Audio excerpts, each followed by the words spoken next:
Bom dia! Estamos de volta com as nossas reflexões matinais, a Corsa da Manhã. Nesta série de reflexões a respeito da mente de Cristo, a palavra de Deus diz que, porém, nós temos a mente de Cristo. E como isso acontece em nossas vidas, como ela é desenvolvida, como ela é cultivada em nosso homem espiritual.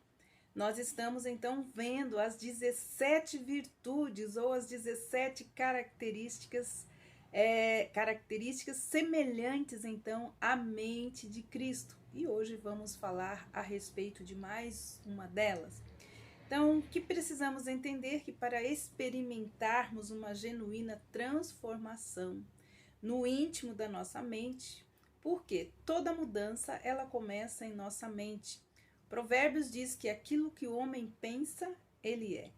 E a palavra de Deus fala, Paulo fala que toda a renovação ela acontece na nossa mente. Nada vai mudar em nós, ou ao nosso redor, ou nas nossas circunstâncias, se não mudar também a nossa maneira de pensar. Então, qualquer genuína transformação no íntimo da nossa mente, nós precisamos entender o sentido e as implicações, então, destas virtudes que nós mencionamos anteriormente, que estão lá em Tiago, capítulo 3, 17, Gálatas 5, 22 e 23. Quando a palavra de Deus ela chega ao mais íntimo da nossa mente, ela afeta inclusive o nosso subconsciente, aquilo que não está na consciência. Entendemos então a consciência e o subconsciente, aquilo que está debaixo, né, como um iceberg. A parte que nós enxergamos é a parte consciente, mas existe uma parte enorme, numerosa, abaixo da superfície. Então, aquilo que está no subconsciente, que não está na nossa consciência. Então, a palavra de Deus tem esse poder de afetar o nosso subconsciente, principalmente quando se guarda a palavra ali, né? Então, não é só na consciência que deve ser guardada a palavra de Deus, mas também no subconsciente, porque muitas vezes, né, nós perdemos a consciência, mas ela está ali guardada no nosso subconsciente. Filipenses, capítulo 4, versículo 8, nós também já falamos isso, vamos declarar novamente. Quanto mais, irmãos, tudo que é verdadeiro, tudo que é honesto, tudo que é justo, tudo que é puro, tudo que é amável, tudo que é de boa fama, se há alguma virtude, se há algum louvor, nisto pensai. Todas essas coisas, né, são as virtudes da sabedoria divina. Eu gosto desta palavra tudo, né? A palavra de Deus ou é tudo ou é nada. É tudo, né? Tudo ou em tudo. Devemos usar a sabedoria divina. Sabedoria divina quer dizer olhar a nossa vida do ponto de vista de Deus. Hoje nós podemos considerar 3 aspectos importantes em relação, então, às virtudes. Primeiro, o que é? O que é virtude? A virtude já tem, então, essa característica. Ser semelhante à de Cristo. Agora, o que não é virtude? É o oposto. E é um oposto satânico. A palavra de Deus fala sim, sim, não, não. O que for contrário é de procedência maligna. Então, todo crente é sim, sim ou não, não. Aquilo que entra na dúvida, que não tem essa resposta, então é o oposto satânico. Como pode também ser uma virtude pode ser distorcida, né? Ela pode ser uma distorção. Ou seja, cada virtude é uma característica semelhante à de Cristo. Para cada virtude divina, Satanás sempre vai ter o seu oposto ou vai causar algum tipo de distorção. Por exemplo, a luxúria é o oposto da pureza. A virtude aqui é a pureza. O oposto, então, de pureza é a luxúria, que é a corrupção dos costumes né, ligados geralmente à sensualidade. Então, a mente, quando ela é carnal, né, porque nós temos uma mente espiritual, mas quando as pessoas não operam no reino do espírito, então a mente é carnal e tende a adotar então a características geralmente oposta à de Cristo.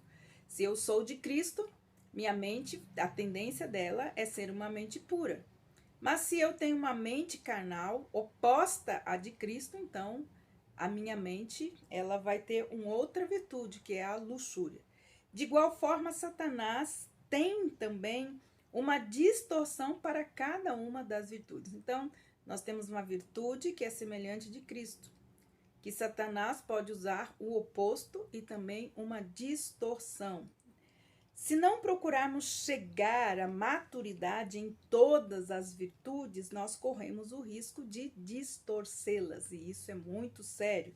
Eu acredito que nosso tempo nós temos muitas distorções, por isso que pessoas ainda, apesar de estarem em Cristo e ainda estão com a mente com muitas distorções, até que a palavra entre, penetre, então, e traga luz a esses pensamentos, né, a essas atitudes, as pessoas ainda vivem com distorções. Por exemplo, na tentativa de alguém desenvolver, então, a pureza, podemos nos desviar tornando-nos puritanos, né?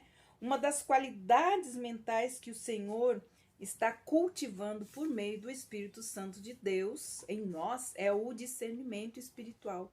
Creio que é um dos dons mais necessários nos tempos que estamos vivendo, com tantos opostos satânicos, com tantas distorções, a necessidade do discernimento espiritual. Este é um processo. O que é discernimento espiritual? É discernir entre o bem e o mal. Nós, entre aquilo que é certo, aquilo que é errado, aquilo que é de Deus, aquilo que não é de Deus.